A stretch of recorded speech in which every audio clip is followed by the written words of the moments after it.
Gunara yang tadi sudah menyampaikan materi yang sangat dahsyat. Saya menyimak dari luar, Masya Allah. Mudah-mudahan ilmunya berkah buat kita semua, insya Allah. Juga ada Bunda Haris juga bersama dan keluarga besar.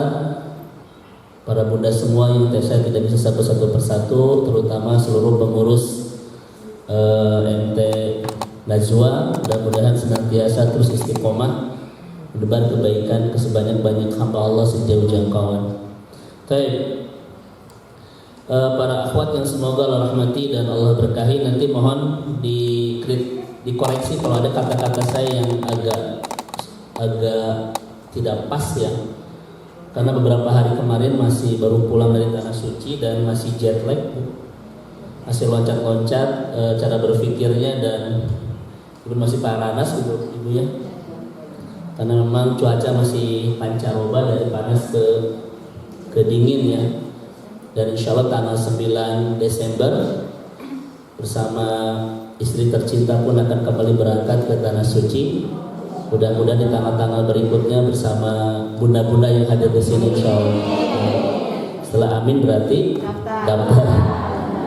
Baik, para bunda yang semoga Allah rahmati dan Allah berkahi, tema kita di siang hari ini mungkin sudah banyak dibahas tadi oleh guru kita ya, Ustaz Yusman, terkait dengan masalah penyakit yang sangat berbahaya dalam menyangkut ketaatan kita kepada Allah, yang sering kita sebut dengan futur. Futur itu kan maradun khatirah yusibul muslimin fi ta'atillah. Futur itu adalah penyakit yang sangat berbahaya yang menjangkiti seorang mukmin dalam ketaatan kepada Allah Subhanahu wa taala. Coba diulang, Bu. Bahasa Arabnya tuh apa? Maradun khatir yusibul, nggak usah diulang dulu.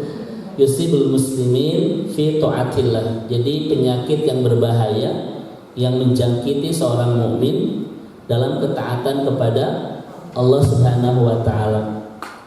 Jadi kalau yang menyerang kesehatan fisik itu banyak virusnya, ya. Bisa salesma, bisa apa lagi? Batuk, kanker itu apa, Bu? Nah, kalinya ya, bisa banyak faktor. Tetapi yang menjangkiti kesehatan ibadah kita cuma satu, namanya futur. Ya, fa ta waw ro, futur. Itu adalah satu-satunya penyakit yang menyerang ketaatan kita kepada Allah Subhanahu wa taala. Makanya nanti kita cek Ustaz Yusman ya, apakah kesehatan ibadah kita ini sedang sehat atau memang sedang tidak baik-baik saja. Makanya kalau ditanya jangan hanya apa kabar kesehatan ya Bu ya, juga apa kabar iman sebetulnya. Karena ternyata ada dua kesehatan yang harus kita miliki, kesehatan fisik, kesehatan iman atau ketaatan kepada Allah Subhanahu wa taala. Baik. Para bunda yang semoga Allah rahmati dan Allah berkahi, futur ini kalau sudah menjangkiti kita, Bu, itu kelihatan tanda-tandanya. Ya. Kelihatan tanda-tandanya. Maka pertama yang disebut dengan tanda yang paling ringan dari seorang mukmin yang sedang tidak baik-baik saja kesehatan ibadahnya, itu adalah al-kasalu awit tarakhim, yaitu mulai merasa malas dan berat ketika melaksanakan ibadah. Ini tanda paling apa ya, disebut oleh Dr. Said Muhammad Nuh itu dalam kitab beliau Afat Fit Thoriq, ini bagus sekali ya, 3 jilid. Profesor Dr. Said Muhammad Nuh, judulnya Al-Afat Fit Thoriq itu. Beliau mengatakan gejala rendah dari penyakit ini adalah al-kasalu awit tarahi. Dia itu malas dan leha-leha. Yang sebelumnya semangat dan rajin. Sebelumnya ibu-ibu teh kalau tahajud siang malam tahajud terus Bu. Tiba-tiba jangan siang malam, kadang seminggu 2 minggu terlewat. Kenapa? Malas Ustaz. Kenapa? Tarohi itu Ustaz lalai ya, santai. Itu namanya seseorang sedang mengalami gejala virus futur, gejala ringan namanya. Ibu-ibu pernah merasa ibadah itu males, hara rese, sering, tiap hari? Ini pasien semua ini. Itu gejala ringan ya Bu ya. Gejala ringannya adalah al-kasalu awit tarahi, ya, ba'dan nasyat wal jad. Seseorang yang mulai merasa malas yang sebelumnya semangat dan rajin, kemudian juga merasa leha-leha dan santai yang sebelumnya disiplin banget. Sehari satu juz, sehari misalnya apa Bu, sedekah, atau bisa silaturahmi, atau tahajud, atau sholat duha, itu dijaga banget, jet banget itu.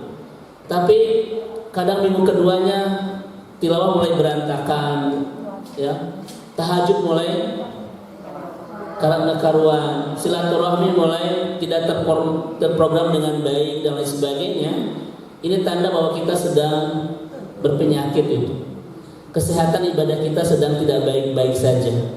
Kita sedang sakit dan sedang menjadi pasien itu. Yang kedua, ini gejala beratnya ini. Gejala ringannya adalah malas yang sebelumnya semangat. Gejala beratnya adalah al-inqita' awis sukun ba'dan nasyat wal harakah mustamirah. Gejala beratnya itu terputus, berhenti dari ketaatan. Yang sebelumnya kita terus ya istiqomah itu. Ada nggak di antara kita yang pernah mengatakan, Ustaz dulu saya pernah kok saum daun, ada nggak?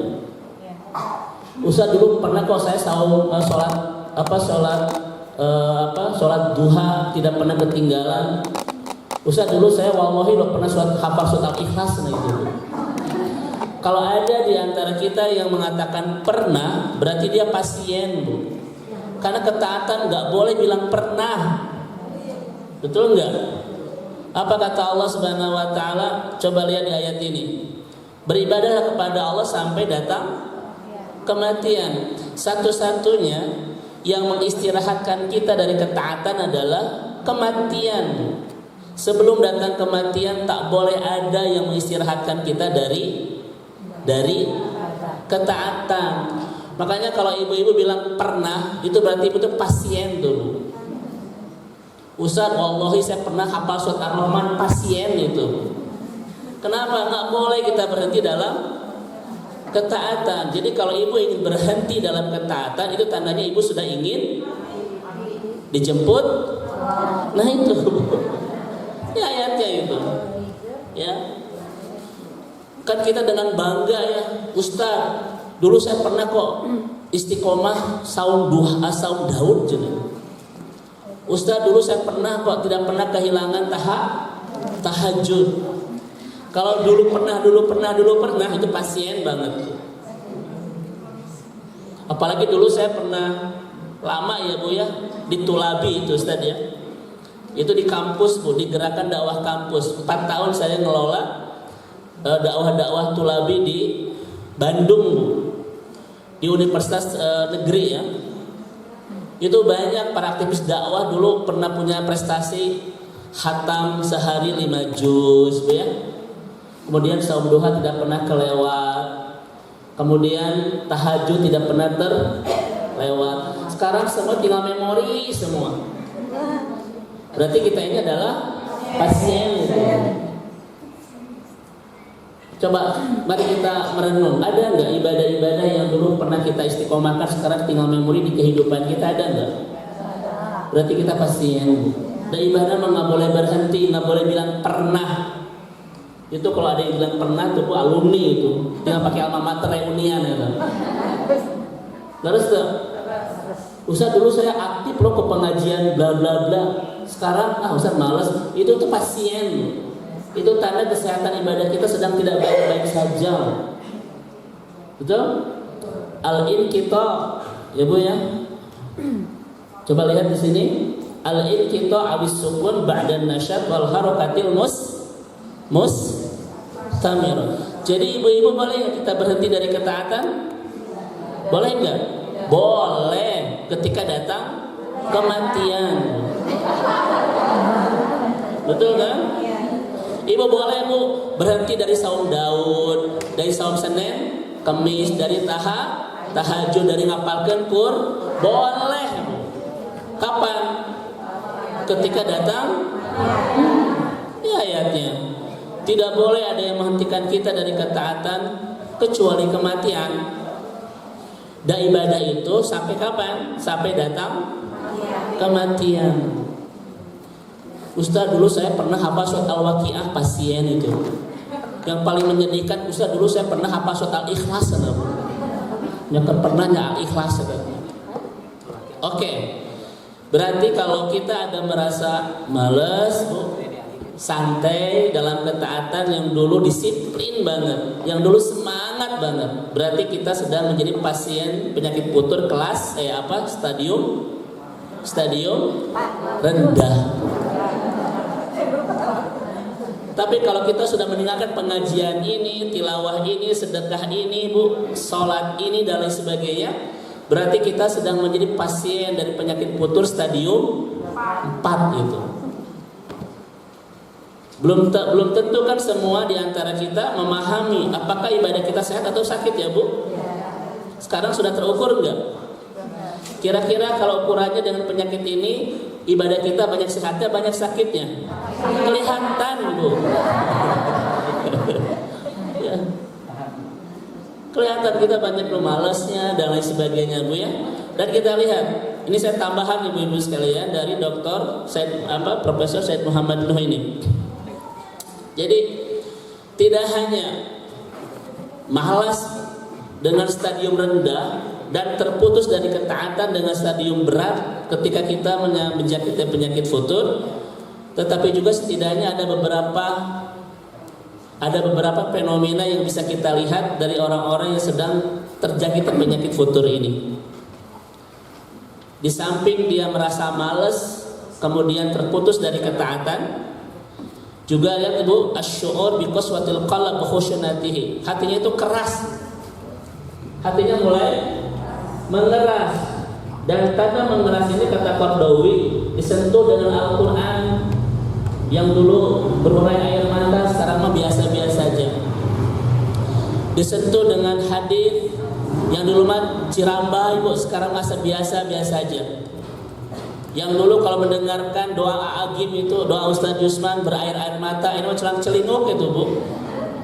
Tidak ada sentuhan-sentuhan yang mengefek ya, oleh Al-Quran, oleh hadis, oleh tausiah, oleh taujihat, oleh muhasabah. Itu tanda bahwa hati kita sedang mengeras, tandanya bahwa kita sedang kena penyakit berbahaya bernama futur itu.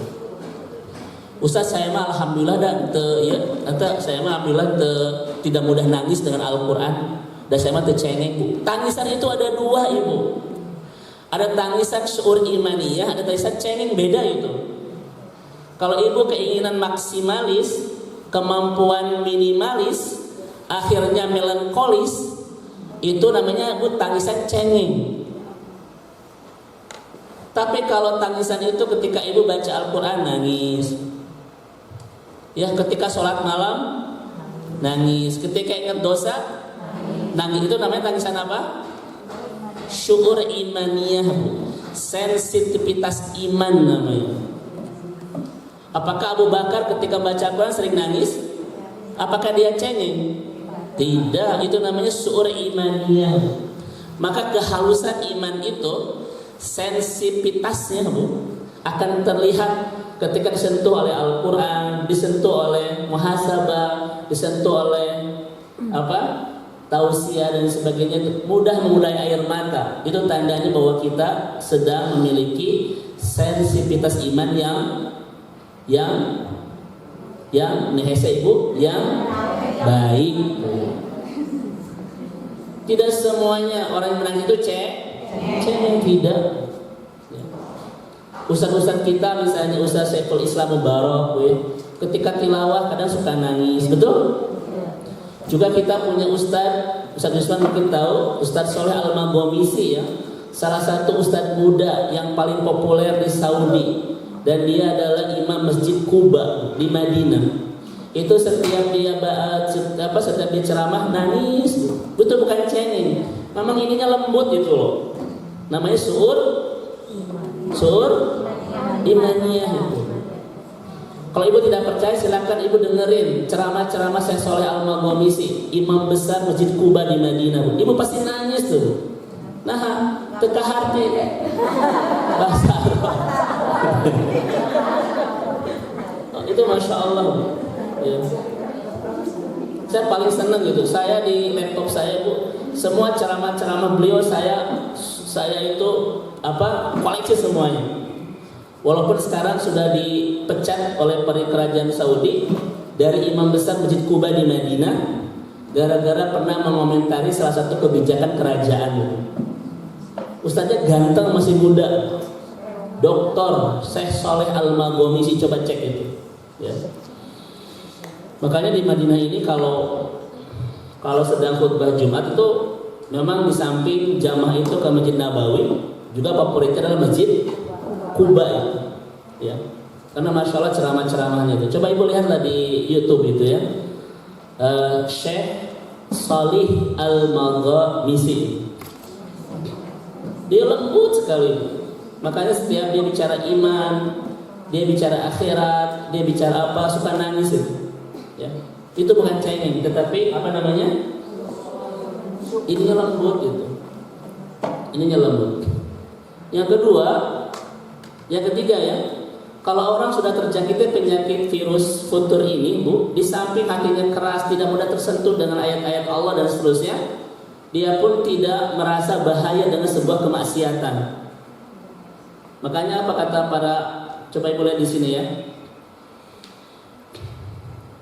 Nah ini Bu, kata Abdullah bin Mas'ud ya. Apa kata beliau?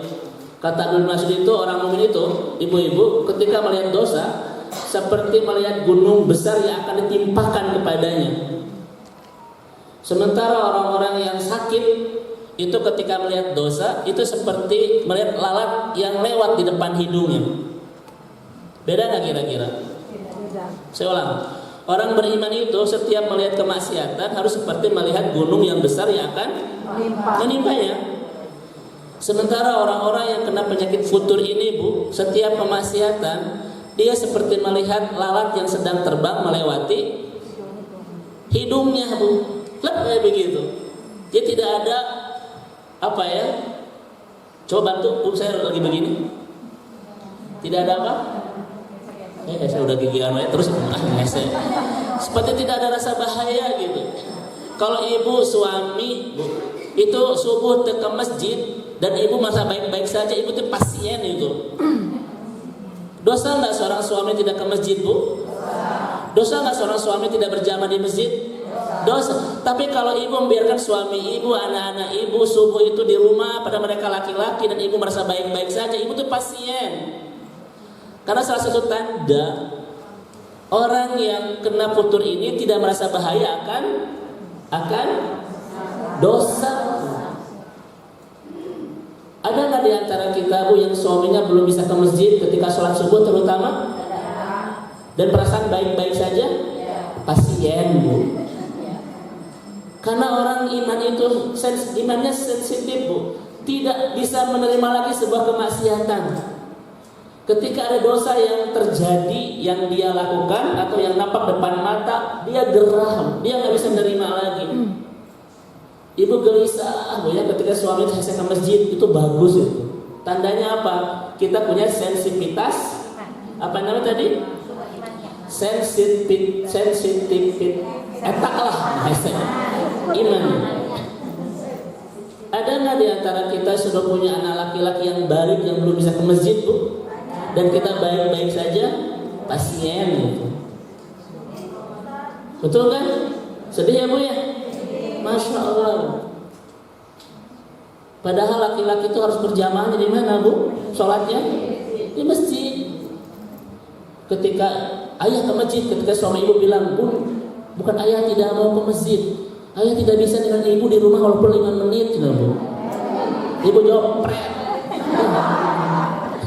Dalam harus. Saya khawatir kita tuh tidak berbuat dosa, tetapi kita sudah berdosa ketika membiarkan dosa itu terjadi di depan mata. Makanya saya sudah sampaikan berulang-ulang di kajian-kajian kemarin itu. Apa yang disebut dengan rumah bagi kita? Rumah itu bukan tempat tinggal, bukan tempat istirahat, bukan hanya sekedar tempat makan, kumpul, dan sedikit pasea, bukan. Rumah itu adalah tempat bersama, membangun ketaatan dengan orang-orang tercinta. Kalau di rumah ibu tidak ada ketaatan yang dibangun bersama, tetapi kita biasa-biasa aja perasaan kita, pasien gitu. Betul? Dan rumah mah bagi orang beriman bukan sekedar tempat tidur, tempat makan, tempat minum. Rumah itu tempat bersama, membangun ketaatan bersama orang-orang tercinta. Itu rumah. Kan saya sering ubah kalimat romantis itu. Apa sebut romantis? Ma'an fil jannah. Apapun yang kita lakukan yang membersamakan kita sampai ke surga, itu romantis namanya. Romantis nggak usah mahal, nggak usah jauh, nggak usah meriah. Buat apa kita jalan-jalan ke Eropa kalau ibadah berantakan coba? Romantis tidak itu, Bu? Ibu sama suami jalan-jalan ke Eropa, ke Menara Eiffel, Bu. Menara Perancis itu apa? Ya Eiffel lah bahasanya. Tapi ibu di sana tilawah, Bu, ketinggalan. Sholat juga berantakan, saum juga tidak, tahajud tidak. Romantis tidak? Romantis itu adalah ma'an fil jannah. Apapun yang kita lakukan bersama pasangan yang bersamakan sampai ke surga, romantis. Ibu saum Senin Kamis bareng suami, romantis. Tahajud bareng, Bu, romantis. Makanya saya sudah sampaikan kepada para suami itu, jadilah laki-laki yang membanggakan istrimu, terutama ketika menjadi makmum dalam qiyamul lailmu. Saya bilang gitu, Bu. Jadilah laki-laki yang membanggakan istrimu, terutama ketika dia menjadi makmum dalam qiyamul lailmu. Saya bilang gitu. Ibu hoyong tuh, Bu, diimami oleh suami yang bacaan Al-Quran itu, Bu, aduh, bikin meleleh air mata gitu. Bacaannya itu hafalannya banyak, bacaannya enak, berdua di sepertiga malam, bersujud bersama-sama kepada Allah. Kira-kira nikmat gak? Dan banyak istri, Bu, yang jadi makmum dalam qiyamul lail suami memang nangis, Bu, tapi bukan karena keindahan bacaannya, teparuh bacaannya teh. Kadang baca Al-Asri loncat ke surat At-Tin kan, Bu, ya. Wal asri innal insana lafi illal ladzina amanu wa 'amilus shalihat falahum ajrun ghairu mamnun. Sedih ya, Bu, ya. Saya udah beberapa tahun yang lalu loh bilang sama suami itu, ayo banggakan istrimu ketika dia menjadi makmum dalam qiyamul lailmu itu. Sok hafalin Ar-Rahman, apa Al-Waqiah. Kira-kira Ibu enak gak, Bu, diimami oleh suami bacaan-bacaan begini? Dah imam gue kalau ke kuliah, apalagi, Bu.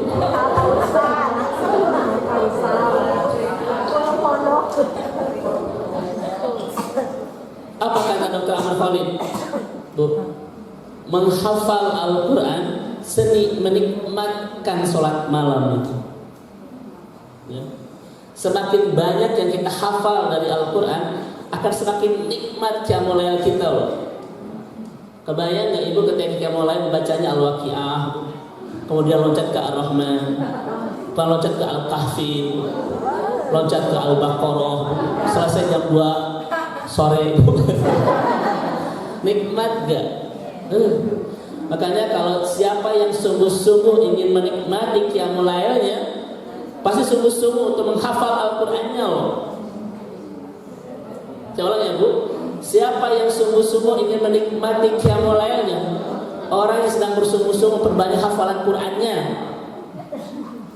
Da ieu mah gara, Bu, Al-Ikhlas muncul di sholat subuh, muncul di sholat zuhur, muncul juga di tahajud ya, Bu. Dan diulang-ulang 4 rakaat muncul, 4 rakaat kedua muncul, di witir muncul. Ayo, siapa yang sungguh-sungguh ingin menikmati qiyamul lailnya, dia akan bersungguh-sungguh perbanyak hafalan Qur'annya itu. Ya. Rasulullah itu Shallallahu Alaihi Wasallam, kata Hudzaifah ibnu Yaman, Usman ya, ketika qiyamul lail itu apa dibaca bu? Dari Al-Baqarah nyebrang ke Ali Imran, dari Ali Imran nyebrang ke mana? Ke An-Nisa, dari An-Nisa nyebrang ke Al-Maidah, kemudian Rasulullah ruku itu. So ibu udah nyebrang dari mana ke mana bu?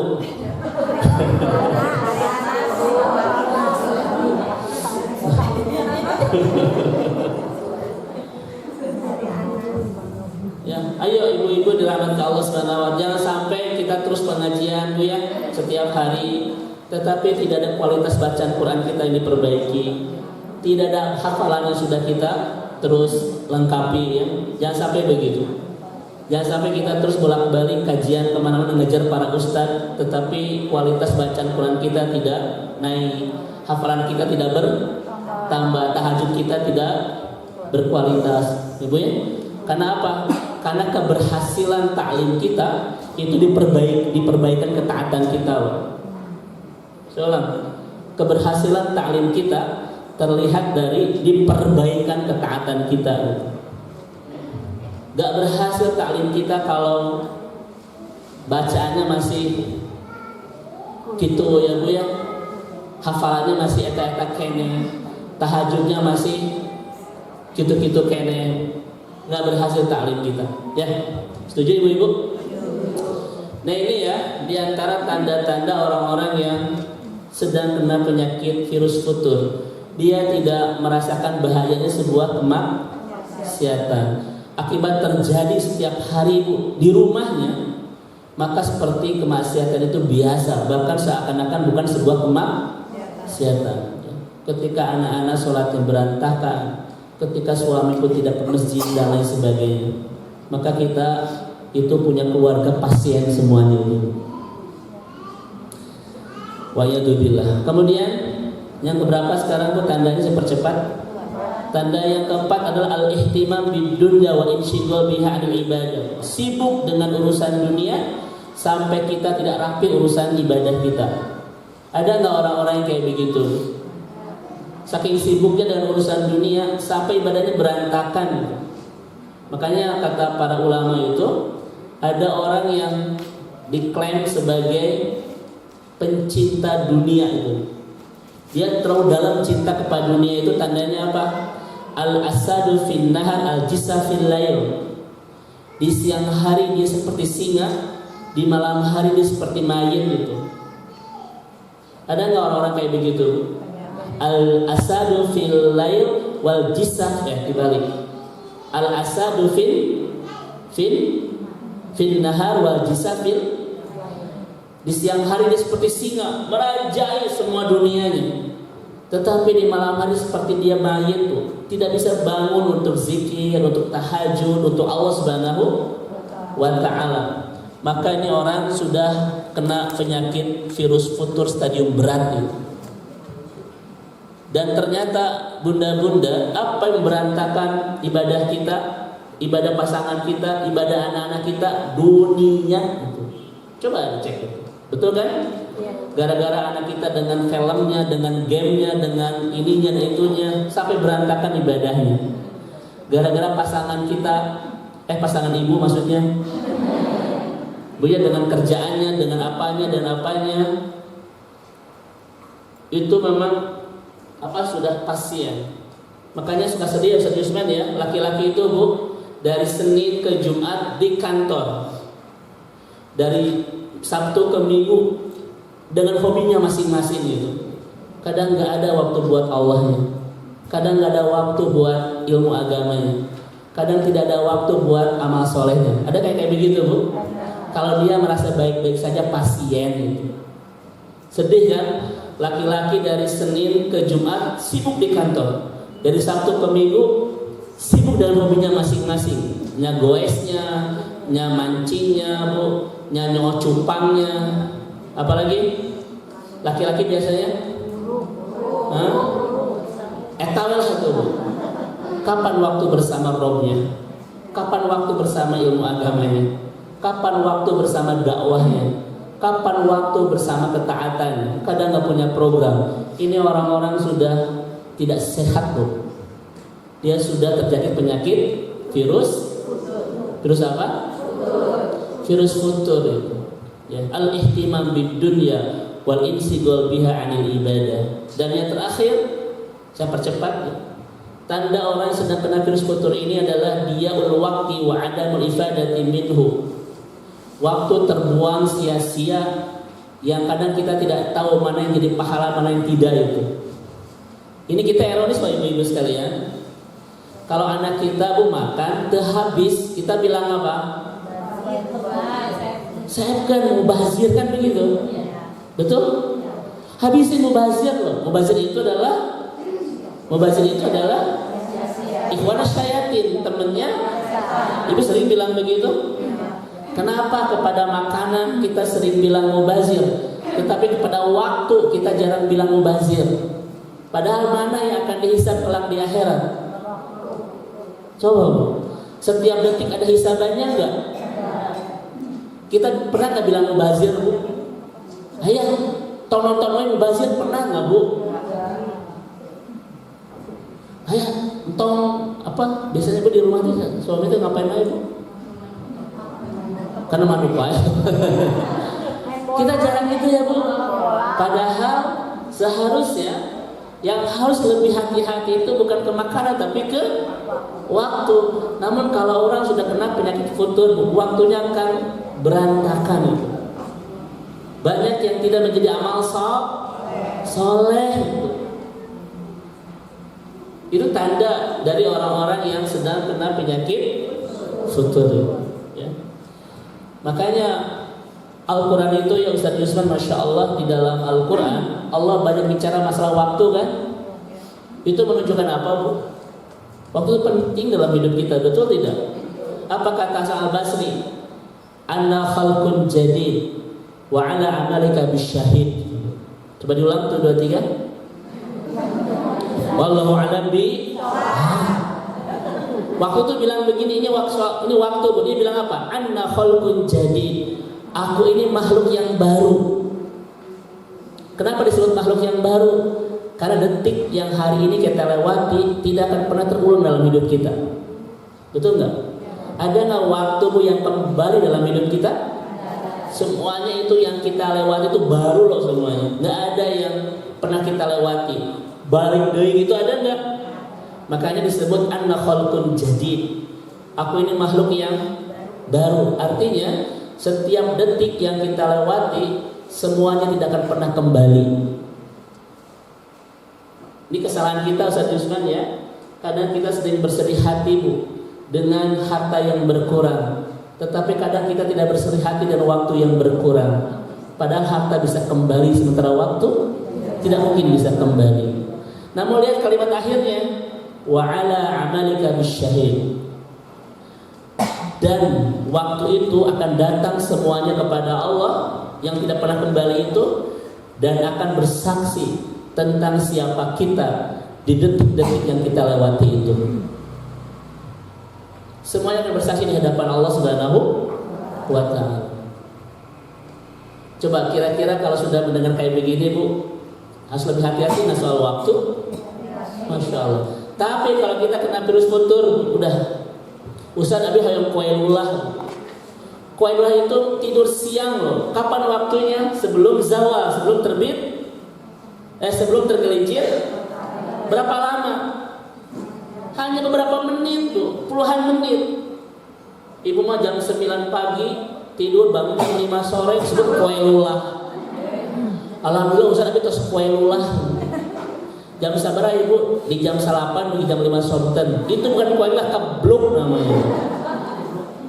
Qailullah ini kan sunnah Rasul. Kita lakukan setiap hari sebelum sholat zuhur. Dan itu dalam kajian ilmu kesehatan ini, kajian Ustaz kita Ustaz Yusman ya, Masya Allah, barakallahu fiik Ustaz. Karena dalam sekali ya kajian-kajian kesehatan beliau berdasarkan Al-Quran dan As-Sunnah, Masya Allah. Itu sangat dahsyat sekali. Ya. Oke, sekarang kita masuk Bu. Saya percepat saja ya, karena waktu. Langsung ke sebab-sebabnya nih. Tadi tanda-tandanya ada berapa? Ada 5. Kita tahu itu. Penyebabnya juga ada 5. Yang pertama adalah al-ghulu wastasyaddud fid din. Terlalu berlebihan dalam urusan agama itu tidak boleh. Ustadz, saya mau membaca Al-Quran sehari 10 juz, itu nggak boleh kalau kita belum terbiasa. Kenapa? Cepat berhenti. Betul tidak? Ustadz, saya mau tahajud setiap hari 11 rakaat tidak akan pernah terlewat. Jangan dulu memaksakan diri kalau belum terbiasa. Kenapa? Akan cepat berhenti. Ustadz, saya mau saum Daud karena selama puluhan tahun ini saya jarang saum. Sekarang saya ingin balas dendam, ingin saum Daud gitu. Jangan terlalu berlebihan. Kenapa? Akan cepat berhenti ketika kita belum siap. Semua ketaatan yang berlebihan itu tidak ada kebaikan kalau belum terbiasakan. Kenapa? Kitanya akan cepat putur itu. So, ibu bisa nggak baca Al-Quran sehari 10 juz? Bisa. Bertahan berapa lama? Seminggu. Sisanya libur nasional. Dia nggak bisa. Pak cepat berhenti. Ustaz, kan saya ini baru hijrah nih, baru pemula. Saya akan kejar sama Ustaz yang ngaji di kota Bandung. Jangan. Ibu subuh sudah di Pusdai, pagi-pagi sudah di TSN, siang sudah di Al-Ukhwah, sore sudah di Al-Latif, malam sudah Al-Jabar. Aliran Jabariyah itu. Bisa nggak begitu? Bisa. Berapa lama? Seminggu. Sisanya libur. Jangan semua dikejar. Nantinya kitanya akan putur. Makanya ibu harus punya program kajian. Kajian itu terkurikulum dengan baik. Tahun ini saya ingin perdalam akidah saya. Kejar ustadz-ustadz yang perdalam ilmu akidah. Jangan semuanya, Bu. Harus ada kurikulum yang jelas. Ustadz, hari ini, tahun ini saya akan memperdalam ilmu fikih ibadah saya. Ibu kejar kajian-kajian fikih itu. Ibu setiap ustadz asal kajian, ibu kejar saja. Ditanya ibu tadi hari ini kajian apa? Duka ustadz dia. Karena kita tidak terkurikulum dengan baik loh. Ibu kan harus punya amanah-amanah yang lain kan. Jangan semuanya dipakai untuk kaji. Misalnya, Ustadz, saya butuh kajian ilmu fikih, tapi nanti tahun kedua saja.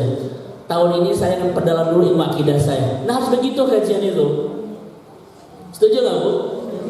Kenapa ibu sering bingung? Cek iya gitu, cek itu gitu. Karena kita ini tidak punya kurikulum. Kita ini masih TK, dapat materi S3. Kan begitu. Coba ibu lihat kaji sekolah-sekolah umum, ada kurikulumnya. Tidak sembarangan loh memasukkan materi itu. Untuk dunia yang sangat main-main ini, kurikulumnya sangat rapi. Masa untuk akhirat yang sungguh-sungguh kita tidak punya kurikulum, coba? Betul? Kajian itu bukan asal menghabiskan waktu. Ibu cari apa yang paling saya butuhkan tahun ini. Ustaz, saya ingin menjadi seorang muslimah yang baik. So, ibu kejar materi-materi itu. Di Bandung ini, Bu, apa yang lo mau ada itu. Berkah kota Bandung ini, ya. Semua ustaz dengan berbagai kapasitas dan ilmu bidangnya masing-masing itu, Bu, betul-betul seperti menghidup, seperti apa, Ustaz? Hidangan yang kita tinggal apa? Nah itu, tong sadayana, ibu sapiringkeun. So, ibu harus cerdas memilih kurikulum yang baik. Ibu-ibu yang sering ngaji sama saya mungkin tahu kurikulum saya, Bu, ya. Saya itu pendekatannya adalah akidah, tetapi hampir kebanyakan ayat-ayat Allah, ya, Bu, yang nanti juga dimasukkan ke dalam ilmu akhlaknya begitu. Itu kajian-kajian saya. Saya jarang kan membahas masalah fikih, Bu. Jarang kan? Ngebahas masalah-masalah misalnya apa namanya sirah, ya, Bu. Jarang saya itu. Karena saya ingin punya kurikulum. Beberapa tahun yang lalu saya perdalam ilmu akidah. Sekarang saya sudah masuk ke tazkiyatul anfus itu. Ini pesan ulama-ulama di Madinah. Karena umat Islam modern saat ini, Bu, yang paling darurat adalah ininya, hatinya itu. Banyak yang kotor, Bu, ya. Duh, Masya Allah itu. Makanya kajian-kajian yang sekarang saya perdalam itulah tazkiyatul anfus. Setuju ibu-ibu ini, ya? Nah gitu. Baik, ini yang pertama. Yang kedua adalah, masih ada waktunya teh? Baik. Al-mujawazatul had fi ta'atil mubahah. Memberikan porsi untuk hal yang mubah terlalu besar. Nonton 8 jam dengan musik 8 jam. Itu namanya adalah al-mujawazatul had fi ta'atil mubahah itu. Terlalu banyak memberikan porsi untuk hal-hal yang mubah, itu adalah penyebab rentan kita punya penyakit futur. Saya tanya ibu-ibu di sini, ibu nonton sehari berapa lama? Tidak pernah. Ibu udah TV tuh? Oh. Dengan musik berapa lama, Bu? Lihat scroll Instagram berapa lama? Makan lu berapa lama? Ini sebenarnya mubah tidak? Tetapi kalau kita terlalu besar porsinya, itu menyebabkan penyakit futur loh. Dengar musik, kemudian nonton film, kemudian ngobrol, kemudian healing, kemudian kuliner, ya. Itu kalau porsinya terlalu banyak, pasti akan menyebabkan penyakit. Makanya ibu tahu nggak? Nanti Ustaz Usman ini saya mau izin Ustaz untuk sedikit disampaikan karena ini adalah memang beliau yang menguasai ilmu ini ya. Rasulullah itu kan kalau makan hal indah kasyai kan kepada Aisyah itu, wahai Aisyah ada sesuatu nggak di rumah? Jadi Rasulullah itu tidak macam-macam loh masalah makan itu ya, tidak ada riweuh gitu, tidak harus ngantri berpuluh-puluh barisan makan itu kan. Rasul itu hal indah kasyai ya Aisyah, di rumah ada apa? Aisyah bisa dimakan. Ya Rasulullah itu tidak apa ya Ustaz? Tidak rudet masalah makan, tidak riweuh. Hal indah kasyai. Kalau Rasul suka makan, kalau tidak suka makan. Kita mabuk, kita diagendakan ngantri berjam-jam gitu ya. Sampai dulu pesen juga 2 tahun ya Bu ya. Wah gitu. Namun yang dimakan Rasul itu apa? His kan? Sesuatu yang tidak sembarangan. His itu kan kurma campur susu ya Ustaz. Karena campur madu his itu ya.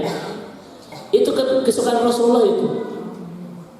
Jadi Rasul itu tidak riweuh, tetapi yang dimakan tidak sembarangan. Hari kita ada dari mulai seblak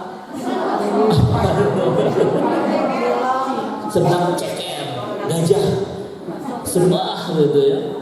Tapi kalau ada sih kalau yang ngajak ayo lah.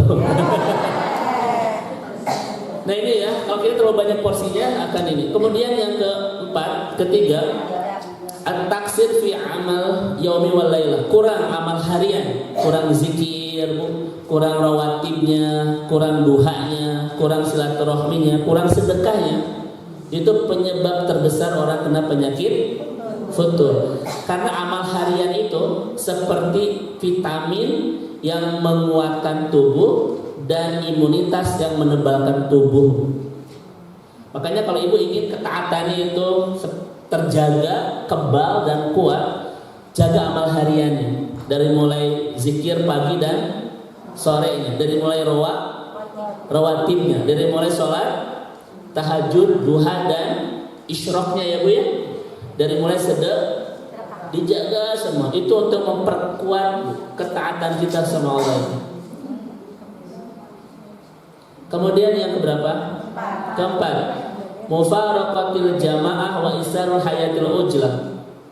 Kita sering menyendiri, tidak bergabung, terutama orang-orang yang soleh itu. Bersama orang soleh kadang kita lemah, sekuat apa kita seorang diri, betul tidak? Maka kalau kita merasa ibu belum istiqomah dalam ketaatan, jangan banyak sendirian. Saya ulang ya. Kalau kita merasa belum istiqomah dalam ketaatan, jangan banyak sendirian. Karena sendirian ini Ibu tidak akan pernah mengistiqomahkan kita dalam ketaatan. Ini rumusnya. Keistiqomahan dalam ketaatan hanya bisa kita lakukan kalau ada kebersamaan dalam kesolehan. Itu rumusnya. Kebersamaan dalam kesolehan mengistiqomahkan kita dalam ketaatan. Jangan bermimpi ketaatan kita bisa istiqomah kalau kita tidak punya kebersamaan dalam kesolehan. Setuju Bu? Setan itu lebih menguasai orang-orang yang sedang sendiri. Kecuali kalau ibu sudah kuat syahsiah datiyahnya ya. Kalau merasa belum, maka jangan pernah sering menyendiri. Ayo punya bestie-bestie yang soleh. Itu gunanya untuk mengistiqomahkan kita dalam ketaatan. Yang keberapa sekarang? Al-wuqu fil ma'asi was sayyi'at, terjebak dalam dosa dan kemaksiatan. Ini faktor kelima ya Bu ya, dari futur ini.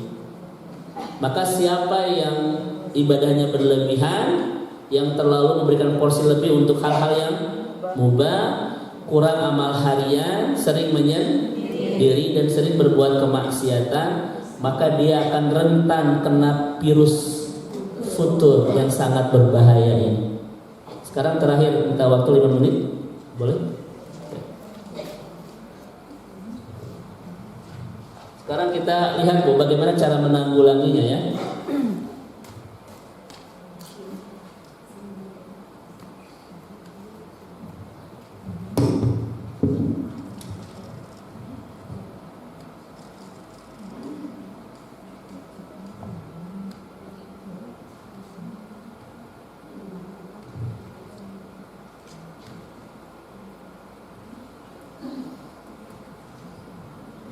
Ibu masih ada? Ada. Oh, alhamdulillah. Baringung gini Bu ya. Ini lagi putur atau? Siap. Yang terakhir sekarang. Yang 5. Saya lewat-lewat ya karena untuk mengefisienkan waktu yang ada. Itu banyak kalimat-kalimatnya saya potong. Sekarang kita masuk ke penyembuhan ya Bu ya. Oke. Ustadz, gimana caranya supaya kita tidak mudah terjangkiti penyakit futur dan bagaimana cara kita mengobati ketika kita sudah terjangkiti? Yang pertama adalah tajdidul iman bit thalabul ilmi. Perbaharui iman.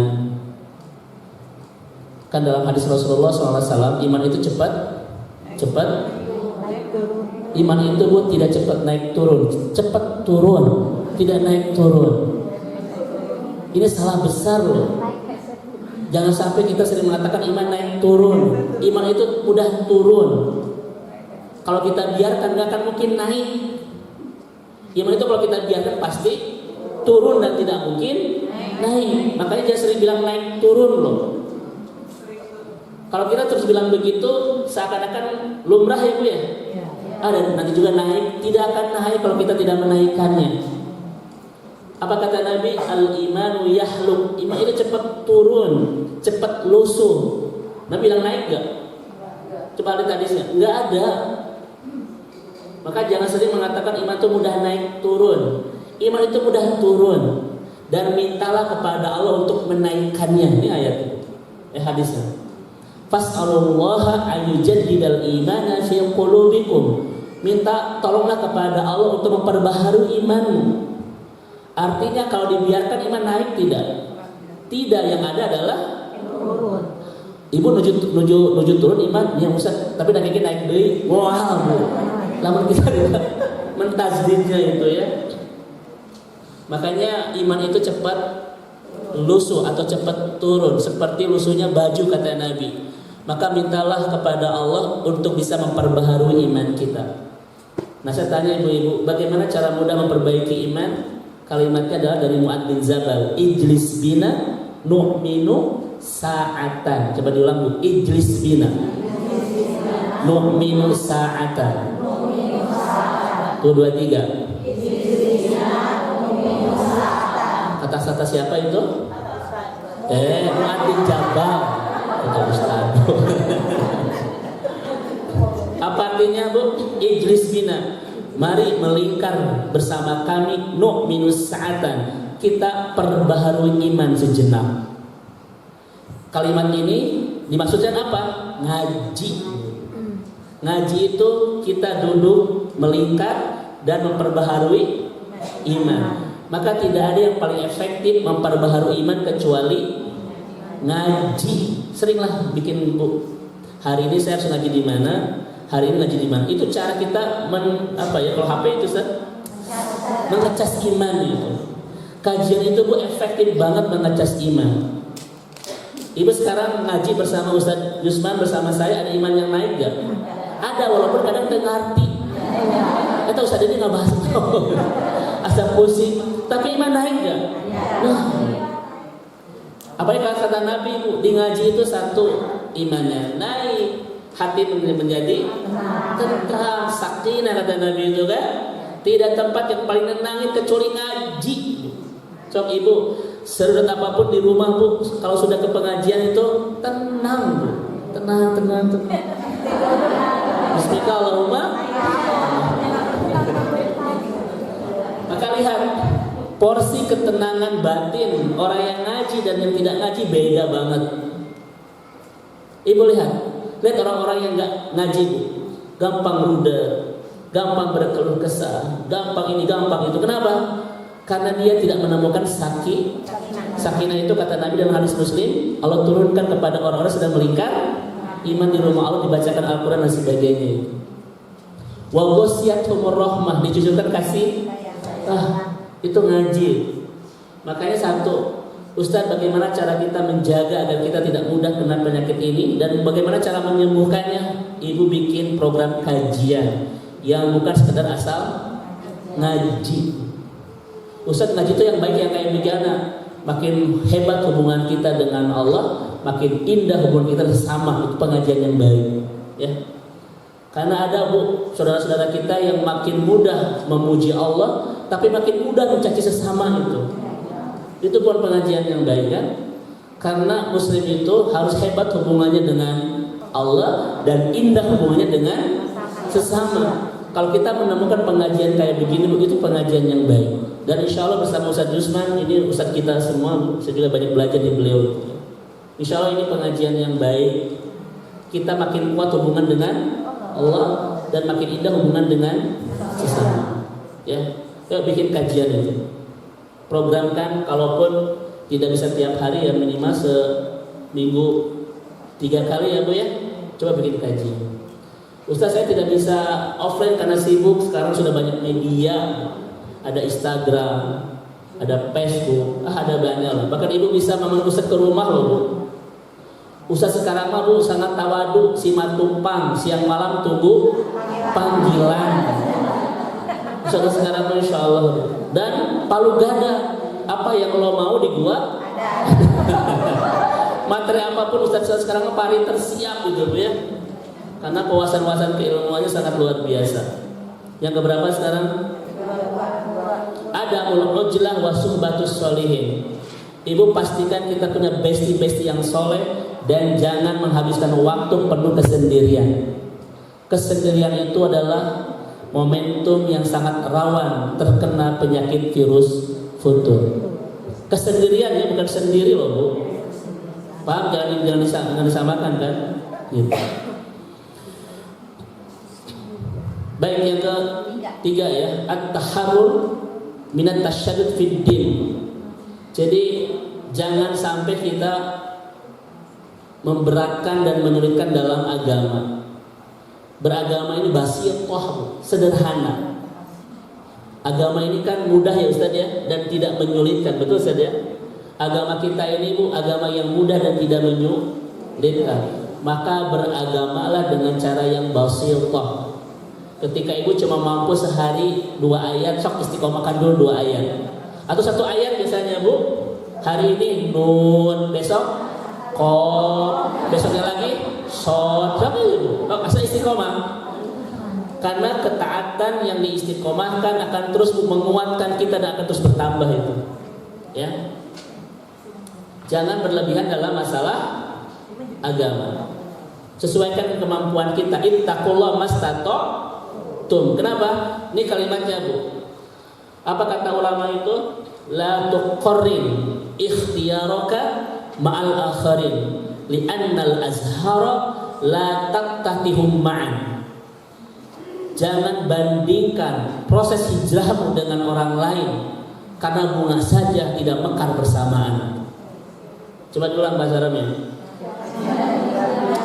Nah, jangan bandingkan aku dengan dia.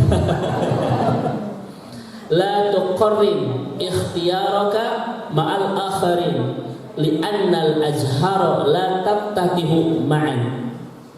Jangan bandingkan proses hijrah kita dengan orang lain, karena bunga saja tidak mekar bersamaan.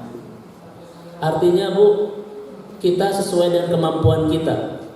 Ketika ada saudara kita yang sudah sehari 5 juz, ya kita jangan ingin menyalip ya Bu ya, karena kita belum punya kekuatan yang sama. Itu istiqomah dulu. Lama-lama juga kita nanti akan bekar Bu, walaupun tidak di waktu bersamaan itu. Lama-lama juga Ibu akan merekah sendirinya, ya kan? Di waktu yang pas, di waktu yang tepat ya, begitu. Dan tidak bersamaan. Ustaz Yusman sudah hafal 30 juz. Berarti saya besok harus hafal 30 juz. Bisa nggak Bu? Gak bisa. Jangan bandingkan proses hijrah kita dengan yang lain. Bunga saja tidak mekar bersama. Terus yang keempat adalah ingat kematian, ingat surga, ingat neraka. Ingat dengan dzikrul maut, ingat dengan akhirat. Ini akan menyembuhkan penyakit futur. Bahwa sebentar lagi kita akan meninggal, dan di ujung kehidupan setelah kematian kita ada neraka. Dan kalau kita senantiasa ingat ini, akan terjaga gak ketaatan kita? Masya Allah itu ya. Harus terus mengingat tentang sebuah kematian. Kenapa? Karena kesibukan dunia kadang melalaikan kita untuk ingat dengan sebuah kematian. Masya Allah. Dan yang terakhir adalah muhasabatun nafs kullal yaum. Ibu harus bermuhasabah setiap hari. Apa disebut dengan muhasabah ibu-ibu? Muhasabah itu tahqiq amalun nahar bil lail. Memeriksa amal siang hari di malam hari. Pemeriksaan amal siang hari di malam hari. Untuk apa? Untuk diperbaiki kesalahannya dan ditingkatkan kebaikannya. Seperti kita sedang melakukan general check up Bu. Ibu ketika melakukan general check up akan diketahui apa? Semuanya, mana yang masih sehat, mana yang sudah mulai rentan kena. Betul kan? Setelah itu ngapain? Pasti kita akan mengobati yang sudah mulai rentan kena penyakitnya kan? Dari mana kita tahu mengobati? Setelah kita melakukan general check up. Maka ibu harus terus melakukan general check up terhadap amal kita. Kapan Ustaz? Wabil ashari hum yastaghfirun, di sepertiga malam setiap hari. Jadi seorang mukmin itu, kata Maimun bin Mahran, tidak mengizinkan hari baru menyapanya sebelum memeriksa amal-amal di hari sebelumnya. Itu kata Maimun bin Mahran. Seorang mukmin yang baik tidak mengizinkan hari baru menyapanya sebelum memeriksa amal-amal di hari sebelumnya. Karena tidak ada pemeriksaan, kita tidak tahu mana salah mana benar, dan tidak ada perbaikan di hari-hari berikutnya kalau kita tidak ada muhasabah. Ini Bu nyembuhin banget gitu. Ternyata saya itu sudah 40 tahun masih belum banyak hafalan Quran. Ternyata saya itu sudah sekian tahun tapi masih banyak kemaksiatan. Itu kalau muhasabah itu terus nyembuhin penyakit futur. Ya. Nah ini yang kelima, yang terakhir, saya punten dipercepat ibu-ibu dirahmati Allah Subhanahu wa taala terkait dengan penyakit ini. Mudah-mudahan Allah berikan kesabaran, keistiqomahan kepada kita untuk terus menjaga kesehatan ibadah kita agar tidak mudah terjangkit penyakit futur, dan kita bisa mengobati sampai sembuh kalau ada di antara kita yang saat ini sedang menjadi pasien penyakit futur. Wallahu a'lam bishawab. Mangga silakan.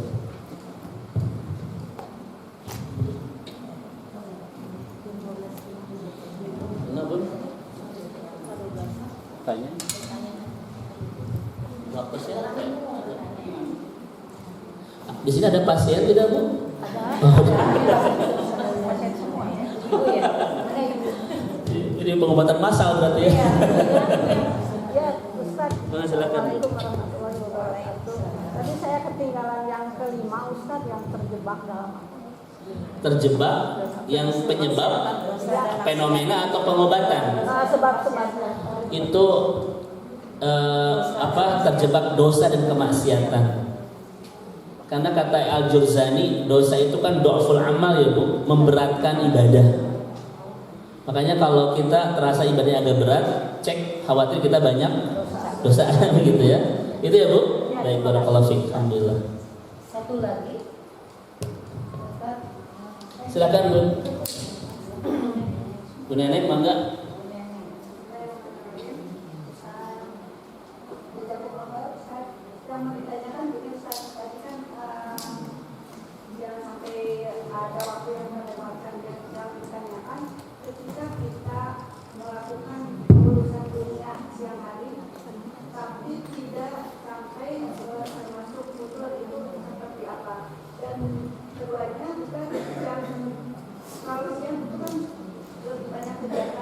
Ya.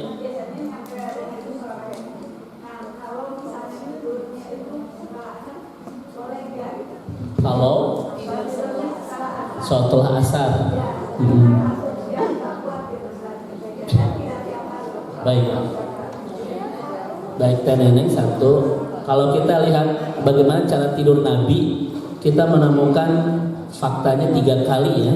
Pertama, Nabi itu ba'dal isya. Yang kedua, ba'da fajar. Jadi Rasulullah itu ketika fajar kidib, adzan awal pertama itu Rasul itu istirahat. Karena sebelumnya Rasul melakukan qiyamul lail kan. Rasul itu bangunnya kapan? Ya ayyuhal muzammil qumil laila illa qalila nisfah awin hus minhu qalila aw zid alaihi warattil qur'ana. Rasulullah itu kadang bangunnya tengah malam ya, kadang kurang kadang lebih. Kemudian melaksanakan qiyamul lail. Nanti setelah masuk ke adzan awal pertama, karena Rasul istirahat. Beberapa hadis dari Aisyah ya. Tapi nyarandai gitu sambil istirahat sambil menunggu adzan subuh, adzan kedua. Tapi ibu jangan lakukan itu ya Bu ya. Jangan melakukan tidur setelah adzan awal. Karena ketika adzan awal ibu belum bangun. Itu tenanen ya, Rasulullah itu bisa. Dan yang ketiganya adalah ketika qailulah itu. Kata Nabi, kilu ya. Fa inna syaitan la taqil. Qailulah lah, karena setan itu tidak berqailulah, itu kata Nabi. Jadi kalau kita melihat format tidur Nabi itu memang ba'da isya. Kemudian nanti menjelang subuh sebentar, kemudian menjelang tergelincir matahari. Sebelum melaksanakan sholat zuhur. Yang kedua Teh Neneng, kalau lihat kebiasaan Aisyah radhiyallahu anha itu setelah sholat duha, karena Aisyah itu tidur, tetapi ini ketika Ramadan. Yang mungkin qailulah ya setelah duha itu. Tapi kita tidak menemukan praktik para sahabat tidur ketika pada asar ya. Bahkan mungkin nanti Ustaz bisa cerita tentang ketidakbaikan kita tidur setelah asar, karena secara kesehatan pun tidak bagus. Pertama itu Teh Neneng ya, begitu. Makanya mungkin tinggal di-manage aja dengan baik Teh Neneng. Jadi tidak bagus tidur itu satu setelah sholat subuh ya. Karena kata Nabi, Allah barik li ummati fi bukuriha. Kata Nabi kan begitu. Justru waktu terberkah buat kita ini adalah di waktu pagi kan begitu ya.